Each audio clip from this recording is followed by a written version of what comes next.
ദിഗ്വിജയ് ജനിച്ചപ്പോൾ മഹേന്ദ്രവർമ്മയ്ക്കും ശ്രീദേവിക്കും ലോകം കീഴടക്കിയ സന്തോഷമായിരുന്നു. അവരുടെ രാജകുമാരനായിരുന്നു അവൻ. അവനായി അവർ ഒരുക്കിയത് ഒരു സ്വർഗം തന്നെയായിരുന്നു. വീട് മുഴുവൻ നിറയെ കളിപ്പാട്ടങ്ങൾ, അവൻ ആഗ്രഹിക്കുന്ന ആഹാരം, എണ്ണിയാലൊടുങ്ങാത്തത്രയും വസ്ത്രങ്ങൾ. അമ്മയുടെ സൗന്ദര്യവും അച്ഛന്റെ ബുദ്ധിയും ലഭിച്ച ഒരു രാജകുമാരൻ. എല്ലായിടത്തും അവൻ തന്നെയായിരുന്നു ഒന്നാമൻ. തന്നെ ജയിക്കാൻ ഒരിടത്തും ആരെയും അവൻ അനുവദിച്ചിട്ടില്ല. അവൻ എന്താഗ്രഹിച്ചാലും അതെല്ലാം അവന്റെ മുന്നിലെത്തിക്കാൻ ആ അച്ഛനമ്മമാർ പരസ്പരം മത്സരിക്കുമായിരുന്നു. ആഗ്രഹിച്ചത് ഒന്നും തന്നെ അവന്റെ ജീവിതത്തിൽ അവന് കിട്ടാതെ ഇരുന്നിട്ടില്ല. ഇപ്പോൾ വയസ്സ് 28. അതിസുന്ദരൻ, പൗരുഷത്തിന്റെ പ്രതീകം. ഏതു പെണ്ണും അവനെ ഒന്ന് നോക്കിപ്പോകും. ബോളിവുഡിലെ അറിയപ്പെടുന്ന ഒരു പ്രൊഡക്ഷൻ യൂണിറ്റ് ഉണ്ട് അവർക്ക്. അതിപ്രശസ്തരായ സുന്ദരികളായ പല നടിമാരും മോഡലുകളും അവന്റെ പുറകെയാണ്. അവന്റെ കൂടെ ഒരു ദിവസത്തേക്കെങ്കിലും ഡേറ്റിംഗിന് പോകാനായി ആഗ്രഹിക്കാത്ത സുന്ദരിമാർ ബോംബെ നഗരത്തിൽ ചുരുക്കമാണ്. അവൻ ജീവിതം ആസ്വദിക്കുകയാണ്. നേട്ടങ്ങളുടെ കൊടുമുടിയിലാണ്. ബിസിനസ് തന്ത്രങ്ങളിൽ അവൻ ചാണക്യനാണ്.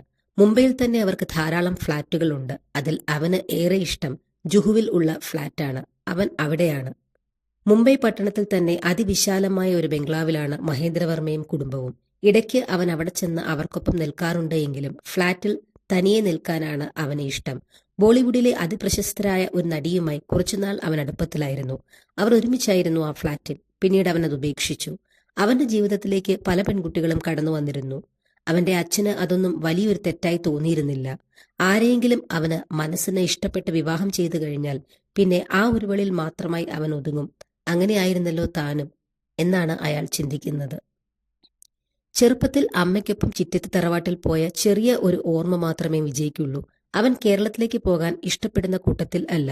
ചിറ്റേത്ത് തറവാട് പാലക്കാട് ജില്ലയിലെ വളരെ ഉൾഗ്രാമങ്ങളിൽ ഒന്നിലാണ്.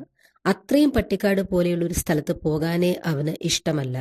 ബിസിനസ് ആവശ്യങ്ങൾക്കായി കേരളത്തിൽ വരേണ്ടി വന്നാൽ പോലും അവൻ കൊച്ചിയിലെ ആഡംബര ഹോട്ടലുകളിൽ ആണ് താമസിക്കുക. ഇപ്രാവശ്യം അവന്റെ അമ്മാവൻ ശ്രീധരനുമായിട്ടുള്ള ഒരു ബിസിനസ് ഡീലിനാണ് അവൻ നാട്ടിൽ വന്നത്. 10 ദിവസമെങ്കിലും നാട്ടിൽ നിൽക്കണം. ശ്രീധരനും ഭാര്യയും അവനെ പാലക്കാടുള്ള അവരുടെ വീട്ടിലേക്ക് ക്ഷണിച്ചു. അമ്മാവനും അമ്മായിയുമായി അത്ര അടുത്ത ബന്ധമൊന്നും ഇല്ലെങ്കിൽ പോലും അമ്മ ഒരുപാട് നിർബന്ധിച്ചതുകൊണ്ട് അവൻ പാലക്കാടുള്ള അവരുടെ വീട്ടിലേക്ക് ചെന്നു. അവനെ വീട്ടിലേക്ക് വിളിച്ചു വരുത്തുമ്പോൾ ശ്രീധരന്റെ ഉള്ളിൽ മറ്റു പല കണക്കുകൂട്ടലുകളും ആയിരുന്നു. അവന് തന്റെ മകളെ ഇഷ്ടപ്പെട്ടാൽ അവൾ ഒരു രാജ്ഞിയെപ്പോലെ ജീവിക്കും. തന്റെ അനിയത്തിക്ക് വന്നു ചേർന്ന സൗഭാഗ്യം തന്റെ മകൾക്കും ലഭിക്കും. വിസ്മയയ്ക്കും അവനെ ഇഷ്ടമാണ്. അവനോട് ആഗ്രഹം തോന്നാത്ത പെണ്ണുങ്ങളുണ്ടോ? അവൻ വരുന്നതറിഞ്ഞ് കാനഡയിൽ നിന്നും വിസ്മയ എത്തിയിട്ടുണ്ട്. ഫാഷൻ ഡിസൈനർ ആയതുകൊണ്ട് തന്നെ തന്റെ ശരീരത്തിന് ഏറ്റവും മനോഹരമായ രീതിയിൽ വസ്ത്രം ധരിച്ച് അവനെ ആകർഷിക്കാനായി അവൾ തയ്യാറെടുത്തു. വീട്ടിലെത്തിയ വിജയനെ ശ്രീധരനും കുടുംബവും സ്നേഹത്തോടെ ചേർത്ത് നിർത്തി. എന്നാൽ തന്നോട് കാണിക്കുന്ന സ്നേഹപ്രകടനം അരോചകമായാണ് അവന് തോന്നിയത്. വിസ്മയാണെങ്കിൽ അവന്റെ പുറകിൽ നിന്ന് മാറാതെ തന്നെ നിൽക്കുന്നുണ്ട്. ബിസിനസ് ഡീലുകൾ സംസാരിക്കാനായി അവന്റെ ഒപ്പം മകളെയാണ് ശ്രീധരൻ വിട്ടത്. അയാൾ അവർക്കൊപ്പം പോകാതെ വീട്ടിൽ തന്നെ ഇരുന്നു. കുറച്ചു സമയം അവരെ ഒറ്റയ്ക്ക് വിടണം, അതായിരുന്നു ഉദ്ദേശം. വിസ്മയ വളരെ അടുത്ത് ഇടപഴകി അവനുമായിട്ട്. വൈകിട്ട് ഓഫീസിൽ നിന്ന് മടങ്ങുന്ന വഴി അവൾ അവന്റെ കണ്ണുകളിലേക്ക് നോക്കിക്കൊണ്ട് പറഞ്ഞു, I love you Vijay, I love you madly. അവൾ പറയുന്നത് കേട്ട് അവന് പുച്ഛം തോന്നി. What the hell are you saying? I don't like all these silly feelings, but if you want we can have dating. അവനെക്കുറിച്ച് അവൾ ഒരുപാട് കേട്ടിട്ടുണ്ട്. അവളുടെ അച്ഛന് അവനെക്കുറിച്ച് അറിയാവുന്നതിനേക്കാൾ കൂടുതൽ അവൾക്കറിയാം. അതുകൊണ്ട് തന്നെ ഒരു പ്രണയത്തിലൊന്നും അവൻ വീഴില്ല എന്ന് ഉറപ്പുണ്ട്. എങ്കിലും ഒന്ന് ട്രൈ ചെയ്ത് നോക്കാമല്ലോ എന്ന് കരുതിയതാണ്. അവനെ കല്യാണം കഴിക്കാൻ സാധിച്ചില്ലെങ്കിലും ഒപ്പം ഒരു രാത്രി പങ്കിടാൻ കിട്ടിയാൽ പോലും ഭാഗ്യമാണ്. Okay Vijay, it is a big yes from my side. അങ്ങനെ അന്ന് രാത്രി അവൾ ഉറങ്ങിയത് അവന്റെ ഒപ്പമാണ്. പിന്നീടുള്ള ദിവസങ്ങളിലും അവരിത് ആവർത്തിച്ചു. അമ്മാവനും അമ്മായിയും തങ്ങളുടെ പ്രൈവസിക്ക് തടസ്സം പോലെ അവന് തോന്നി. ഇനിയും 5 ദിവസം കൂടി നാട്ടിൽ നിൽക്കണം. ആ 5 ദിവസം അമ്മയുടെ തറവാട്ടിൽ ചെന്ന് നിൽക്കാമെന്ന് അവനും അവളും തീരുമാനിച്ചു. ചിറ്റേത്ത് തറവാട്. എസിയും ഫാനും ഇല്ലെങ്കിൽ പോലും തണുപ്പ് നിറയുന്ന മുറികൾ. മുല്ലപ്പൂവിന്റെയും പിച്ചിപ്പൂവിന്റെയും സുഗന്ധം കലർന്ന തണുത്ത കാറ്റ്. തറവാട്ടിലേക്ക് പോകാൻ അവർ തീരുമാനിച്ചപ്പോൾ തന്നെ ശ്രീധരൻ അവിടെയുള്ള ശാരദാമ്മയെ വിളിച്ച് വിവരം പറഞ്ഞു. ശ്രീദേവി കുഞ്ഞിന്റെ മകൻ 5 ദിവസത്തേക്ക് തറവാട്ടിൽ നിൽക്കാൻ വരും എന്ന് കേട്ടപ്പോൾ ശാരദയ്ക്ക് സന്തോഷം തോന്നി, ഒപ്പം ഭയവും. ആതിരമോൾ അതിസുന്ദരിയാണ്. അവളെ കണ്ട് ആ കുഞ്ഞിന്റെ മനസ്സിൽ എന്തെങ്കിലും മോഹം തോന്നിപ്പോയാൽ പ്രശ്നമാകും. 5 ദിവസത്തേക്ക് ആതിരയെ മാറ്റി നിർത്തുന്നതാണ് നല്ലത്. ശ്രീദേവി കുഞ്ഞിന്റെ മോനും ശ്രീധരൻ സാറിന്റെ മോളും മാത്രമല്ലേ വരുന്നുള്ളൂ. അവർക്ക് ഉള്ളത് വെച്ചു കൊടുക്കാൻ ഞാനും അപ്പുറത്തെ വീട്ടിലെ അമ്മിണിയും മതി. ആതിരമോൾ അവിടങ്ങളിലുള്ള കുറച്ച് കുട്ടികൾക്ക് നൃത്തം പഠിപ്പിക്കുന്നുണ്ട്. അവിടെ നൃത്തം പഠിക്കാൻ വരുന്ന വീണമോളുടെ വീട്ടിൽ അമ്മ മാത്രമേയുള്ളൂ. അച്ഛൻ ഗൾഫിലാണ്. 5 ദിവസത്തേക്ക് ആതിരയോട് അവർക്കൊപ്പം നിൽക്കാൻ പറയാം. വിസ്മയും വിജയും അവിടെ എത്തുന്നതിന്റെ അന്ന് രാവിലെ തന്നെ ശാരദാമ്മ ആതിരയെ വീണയുടെ വീട്ടിലേക്ക് പറഞ്ഞയച്ചു. രാവിലെ 10 മണിയോടെ തന്നെ അവർ തറവാട്ടിൽ എത്തി. ആദ്യമായാണ് അവൻ തറവാടിന്റെ ഉള്ളിലേക്ക് കയറുന്നത്. 8 കെട്ടാണ് ആ തറവാട്. 2 നടുമുറ്റമുള്ള വലിയ വീട്. എല്ലാം വളരെ വൃത്തിയായി സൂക്ഷിച്ചിരിക്കുന്നു. അകത്ത് കയറി ഓരോ മുറികളിലും കയറിയിറങ്ങിയപ്പോൾ അവന് ആ തറവാടിനോട് ഒരു പ്രത്യേക ഇഷ്ടമൊക്കെ തോന്നി. 2ാം നിലയിലുള്ള വലിയ വിശാലമായ മുറിയിലേക്കാണ് വിസ്മയ അവനെ കൊണ്ടുപോയത്. തേക്കിന്റെ വളരെ വലിയ ഒരു കട്ടിൽ, പതുപതുത്ത മെത്ത. അതിലിരുന്നു കൊണ്ട് അവൾ അവനെ ക്ഷണിച്ചു. ഒരു ചിരിയോടുകൂടി അവൻ അവളിലേക്ക് അമർന്നു. ഉച്ചയ്ക്ക് 12 മണിയോടുകൂടി അവർ താഴെ ഇറങ്ങി വരാന്തയിലേക്ക് ചെന്നു. വളരെ ഇറക്കം കുറഞ്ഞ ഒരു ഫ്രോക്കായിരുന്നു വിസ്മയുടെ വേഷം. അവർ താഴേക്ക് വരുന്നതും കാത്ത് വരാന്തയിൽ ശാരദയും അമ്മിണിയും ഉണ്ട്. കയ്യിൽ ഇളനീരും. ഇവിടുത്തെ പറമ്പിലെ പണിക്കാരെ കൊണ്ട് ഇടിപ്പിച്ചതാണ്. അവർ വിജയുടെ കയ്യിലേക്ക് അത് നീട്ടിക്കൊണ്ട് പറഞ്ഞു. എന്നാൽ ഇവരൊക്കെ ആര് എന്ന മട്ടിൽ വിജയ് വിസ്മയെ നോക്കി. ഇവിടുത്തെ കാര്യസ്ഥന്റെ ഭാര്യയാണ്. ഒരു കൊച്ചുമകളും ഉണ്ട്. ഇവർക്ക് വേറെ ആരുമില്ല. അതുകൊണ്ട് ആ കളപ്പുരയിലാണ് താമസിക്കുന്നത്. ഇവരാണ് തറവാടെല്ലാം വൃത്തിയാക്കുന്നത്. കുഞ്ഞുങ്ങൾക്ക് ഉച്ചക്കലത്തേക്ക് എന്താണ് കഴിക്കാൻ വേണ്ടത് എന്ന് പറഞ്ഞാൽ തയ്യാറാക്കാമായിരുന്നു, ശാരദ വിനയത്തോടെ പറഞ്ഞു. വിസ്മയ വിജയനെ നോക്കി. ഒന്നും ഉണ്ടാക്കണ്ട, ഞങ്ങൾ പുറത്തുനിന്ന് കഴിച്ചോളാം. അവന് നാടൻ ഫുഡിനോട് താല്പര്യമില്ല. പുറത്തേക്ക് ഇറങ്ങാൻ തുടങ്ങിയവർ വീണ്ടും ശാരദയെ ഒന്ന് നോക്കി. ഞങ്ങൾ രാത്രിയിലെ മടങ്ങിയെത്തു. രാത്രിയിലേക്കും ഫുഡൊന്നും വേണ്ട. ഞങ്ങൾ ഇറങ്ങിക്കഴിഞ്ഞ് മുറിയൊക്കെ ഒന്ന് ക്ലീൻ ചെയ്താൽ മതി പറഞ്ഞുകൊണ്ട് അവർ പുറത്തേക്കിറങ്ങി. എന്റെ ശാരദാമ്മ, ഇതെന്താ കലികാലമാണോ?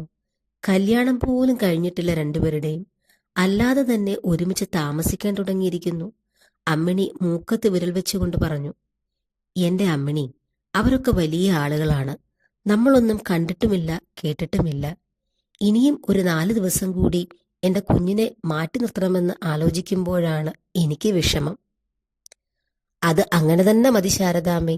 ആതിരമോളെ ഇങ്ങോട്ട് കൊണ്ടുവരേണ്ട. ഈ ചെറുക്കനും പെണ്ണും ഇവിടെ കിടന്ന് കാണിക്കുന്നത് എന്റെ കുഞ്ഞ് കാണണ്ട പറഞ്ഞുകൊണ്ട് അമ്മിണി അവരുടെ വീട്ടിലേക്ക് പോയി. വിജയും വിസ്മയും രാത്രി ഏറെ വൈകിയാണ് മടങ്ങിയെത്തിയത്. 1-2 ദിവസങ്ങളും ഇതേ രീതിയിൽ തന്നെ കടന്നുപോയി. അമ്മിണിയും ശാരദയും ആ ഭാഗത്തേക്ക് നോക്കാറില്ല. ഉച്ചയോടുകൂടി അവർ പുറത്തേക്ക് പോയി കഴിയുമ്പോൾ മാത്രം അകത്ത് കയറി വീടെല്ലാം വൃത്തിയാക്കും. ഇന്ന് 5ാമത്തെ ദിവസമാണ്. രാത്രിയാണ് വിജയുടെ ഫ്ലൈറ്റ്. ഉച്ചയ്ക്ക് പുറത്തുപോയവർ ഏതാണ്ട് 4 മണിയോടെ തിരികെ എത്തി. 5 മണിക്ക് തന്നെ രണ്ടുപേരും ഒരുങ്ങി പുറത്തേക്കിറങ്ങി. മുറ്റത്തേക്കിറങ്ങിയപ്പോൾ ചെറിയ തണുത്ത കാറ്റ്. അവൻ കുറച്ചു നേരം കൂടി ആ മുറ്റത്ത് അങ്ങനെ നിന്നു. കുറച്ചു മാറി കളപ്പുരയുടെ ഭാഗത്തായി ഒരു കുളമുണ്ട്, വിസ്മയ അവനോട് പറഞ്ഞു. അവൻ വാച്ചിലേക്ക് നോക്കി. ഫ്ലൈറ്റിന് ഇനിയും ഒരുപാട് സമയമുണ്ട്. ഒന്ന് കണ്ടുകളയാം. അവൻ അവൾക്കൊപ്പം ആ കുളപ്പടവിലേക്ക് നടന്നു. അതിമനോഹരമായ കുളവും കുളപ്പടവും. ആ കാഴ്ച അവനിഷ്ടപ്പെട്ടു. കുറച്ചുനേരം രണ്ടുപേരും അവിടെ സമയം ചിലവഴിച്ചു. പെട്ടെന്ന് മഴച്ചാറ്റലുണ്ടായി. മഴത്തുള്ളികൾ വെള്ളത്തിൽ വീഴുന്നത് അവൻ നോക്കി നിന്നു. Hey Vijay, come fast, you will get wet. മഴച്ചാറ്റൽ നനയുന്ന അവനെ നോക്കി വിളിച്ചു പറഞ്ഞുകൊണ്ട് വിസ്മയ പടവുകൾ ഓടിക്കയറി. കുറച്ച് നടക്കാനുണ്ട് തറവാട്ടിലേക്ക്. അങ്ങെത്തുമ്പോഴേക്കും മുഴുവനായും നനയും. അതുകൊണ്ട് അവൾ ഓടി കളപ്പുരയിലേക്ക് കയറി. അവൾക്ക് പുറകെ വിജയും. വരാന്തയിലേക്ക് ഓടിക്കയറുന്നവരെ കണ്ട് ശാരദാമ്മ വേഗം തന്നെ കളപ്പുരയുടെ വാതിൽ തുറന്നു. മഴ നനയാതെ കയറി നിന്ന അവരെ ശാരദാമ്മ അകത്തേക്ക് ക്ഷണിച്ചു. അപ്പോഴേക്കും മഴ കനത്തിരുന്നു. വരാന്തയിൽ നിന്നാൽ മഴച്ചാറ്റൽ കൊള്ളുന്നതുകൊണ്ട് രണ്ടുപേരും അകത്തേക്ക് കയറി. ശാരദാമ്മ രണ്ടുപേർക്കും ചൂട് ശർക്കരക്കാപ്പി ഉണ്ടാക്കി കൊടുത്തു. കാപ്പി കുടിച്ച് ജനലിൽ കൂടി താളത്തിൽ പെയ്യുന്ന മഴ നോക്കിയിരിക്കാൻ അവനെന്തോ രസം തോന്നി. കുറച്ചു കഴിഞ്ഞതും മഴ തോർന്നു. അവൻ പതിയെ ജനലിന്റെ അരികിൽ നിന്ന് എഴുന്നേറ്റു. കയ്യിലുണ്ടായിരുന്ന ഗ്ലാസ് അവിടെയുള്ള മേശപ്പുറത്തേക്ക് വെച്ച് അവൻ തിരിഞ്ഞു. മേശയോട് ചേർന്ന് ചുമരിലേക്ക് ചാരി ഒരു വലിയ ചിത്രം. അവന്റെ കാൽ തട്ടി ആ ചിത്രം മറിഞ്ഞു.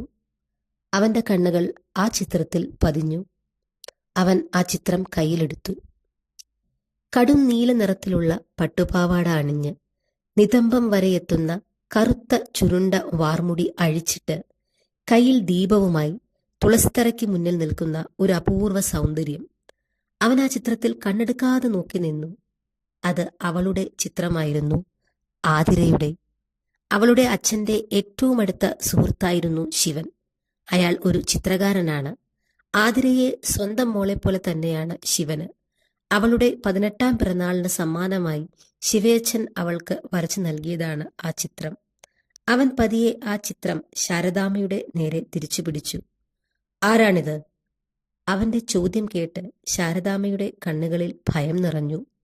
ഒരു വെപ്രാളത്തോടെ അവർ പറഞ്ഞൊപ്പിച്ചു, അത് ഇവിടുത്തെ ശിവനെന്ന് പറയുന്ന ഒരാൾ വരച്ച ഫോട്ടോയാണ്. ആതിരമോൾക്ക് ഇഷ്ടപ്പെട്ടു എന്ന് പറഞ്ഞപ്പോൾ അവളുടെ 18ാം പിറന്നാളിന് സമ്മാനമായി നൽകിയതാണ്. ആതിര, ആതിരമോൾ. അവൻ ആ പേര് മനസ്സിൽ ഉരുവിട്ടു. അവന്റെ കുറുക്കൻ കണ്ണുകൾ ശാരദാമ്മയുടെ കണ്ണിലെ ഭയം തിരിച്ചറിഞ്ഞു. ശാരദാമ്മയെ നോക്കി ഒന്ന് ഗൂഢമായി ചിരിച്ചു. പതിയെ അവൻ മുറിയിലേക്ക് കയറി നോക്കി. അവിടെ ആരുമില്ല. വീണ്ടും അവൻ ശാരദാമ്മയുടെ അടുത്തു വന്നു. ആ ചിത്രം അവരെ ഏൽപ്പിച്ചു. പെട്ടെന്ന് തന്നെ അവിടെ നിന്ന് ഇറങ്ങി. തറവാടിന്റെ വാതിൽ പൂട്ടി താക്കോൽ ശാരദാമ്മയെ ഏൽപ്പിച്ചു. ഗേറ്റും കടന്ന് കാർ പുറത്തേക്ക് ഇറങ്ങി. ആ കാഴ്ച കണ്ട് ശാരദാമ്മ ഒരു ദീർഘനിശ്വാസം എടുത്തു. വലിയ ഒരു ഭയം ഒഴിഞ്ഞു പോയതുപോലെ. എന്നാൽ അത് അവരുടെ വെറും തോന്നൽ മാത്രമായിരുന്നു.